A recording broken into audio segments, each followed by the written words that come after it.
দলপতিজনক মানে হেমাংগদা তেখেত আটাইকেইজনক চিনাকি কৰি দিয়াৰ বাবে মই মাইক্ৰফোনটো আগবঢ়াই দিছোঁ। সেইটো ঠিক আছে? ঠিক আছে, ধন্যবাদ জনাইছোঁ।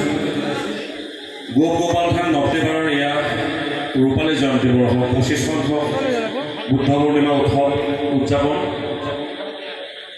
এই ঠাইখিনিত এটি আধ্যাত্মিকতা আছে আৰু আমি আধ্যাত্মিকতাৰ যিটো পোহাৰ, যিটো আধ্যাত্মিকতাৰ যিটো আমাৰ চিন্তা চৰ্চা, সেই দিশেৰে আমি আগবাঢ়িছোঁ গান্ধৰ্ব সাংস্কৃতিক গোষ্ঠী বিগত 10 বছৰে। উদ্যোক্তাসকলক আমাক এই সন্মান দিয়াৰ বাবে অশেষ কৃতজ্ঞতা জনাইছোঁ আৰু আমাৰ সতীৰ্থ আমি সহশিল্পীসকলৰ লগত চিনাকি হ'বলৈ ওলাইছোঁ। এয়া আমাৰ হৃদয়জিৎ শৰ্মা, তেওঁ কলকাতাৰ ৰবীন্দ্ৰ ভাৰতীৰ বাহিৰ মাষ্টাৰ ডিগ্ৰী ছাত্ৰ আৰু লগতে আন এটা চিনাকি আছে অসমৰ গৌৰৱ বিশিষ্ট বাহিবাদক আন্তঃৰাষ্ট্ৰীয় শিল্পী দীপক শৰ্মাদেৱৰ ভতিজা দাদাৰ ল'ৰা হৃদয়জিৎ শৰ্মা।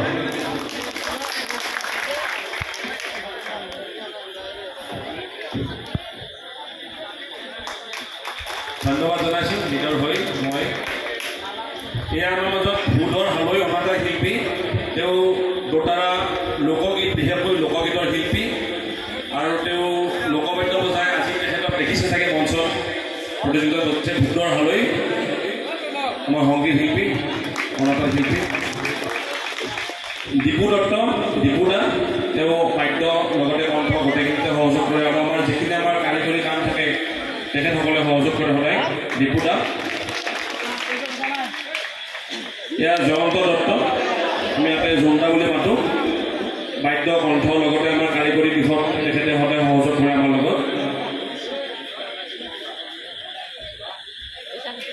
ধন্যবাদ। এয়া আমাৰ মাজত দীপক ৰাজবী, আমাৰ গান্ধৰ্ব সাংস্কৃতিক গোষ্ঠীৰ কণ্ঠশিল্পী।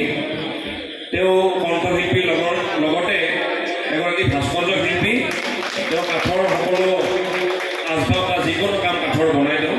আৰু সেইদিনা অসমৰ জনপ্ৰিয় মুখ্যমন্ত্ৰী ডক্টৰ হিমন্ত বিশ্ব শৰ্মাদেৱক তেখেতে নিজ হাতেৰে এখন অনন্ত সজ্জা বনাই উপহাৰ দিছে আৰু মুখ্যমন্ত্ৰী মহোদয়ে অতি সাদৰেৰে সেইখন গ্ৰহণ কৰি তেখেতৰ ড্ৰয়িং ৰুমত সজাই থৈছে। দীপক ৰাজবীয়ে বনাইছে সেইখন। এয়া আমাৰ ডিম্পী কলিতা, আমাৰ গান্ধৰ্ব সাংস্কৃতিক গোষ্ঠীৰ গোটেই নৃত্য ডিম্পী কলিতাই পৰিচালনা কৰিছে আৰু তেওঁ এগৰাকী শিক্ষয়িত্ৰী লগতে নৃত্যৰ প্ৰশিক্ষক, নলবাৰী জিলাৰ প্ৰতিষ্ঠিত নৃত্যশিল্পী। তেওঁ সৃজনীমূলক নৃত্য, কথন নৃত্য, সত্ৰীয়া নৃত্য, বিহু নাচ আটাইখিনি প্ৰশিক্ষণ দিয়ে। বিহু কৰ্মশালাৰ এগৰাকী প্ৰতিষ্ঠিত শিল্পী। এয়া হিমন অৰুণা, এগৰাকী শিক্ষয়িত্ৰী হোৱাৰ লগতে এগৰাকী নৃত্যৰ প্ৰশিক্ষক। তেওঁ বিহু নাচ, সত্ৰীয়া নাচ লগতে সৃজনীমূলক নৃত্য শিকায়। তেওঁ মাষ্টাৰ ডিগ্ৰী কৰি আছে।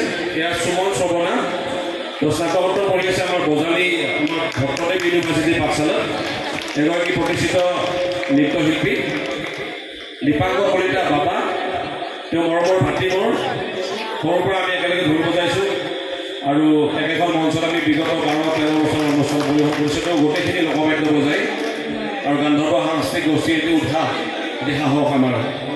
আমাৰ মাজত আজি কেইগৰাকী শিল্পী উপস্থিত নাই, মানে যোৱাকালি যি এপইণ্টমেণ্ট এটা দিছিলে, তো APR আমাৰ এগৰাকী শিল্পীয়ে পাইছে, তেওঁ যি আমাৰ অনুষ্ঠানত নাই নৃত্যশিল্পী। লগতে আমাৰ দুগৰাকী মানৰ পৰীক্ষা, মানে ছেমিনাৰ চলি আছে, লগতে মাষ্টাৰ ডিগ্ৰী পৰীক্ষা আছে, তেখেতসকল আজি উপস্থিত নাই।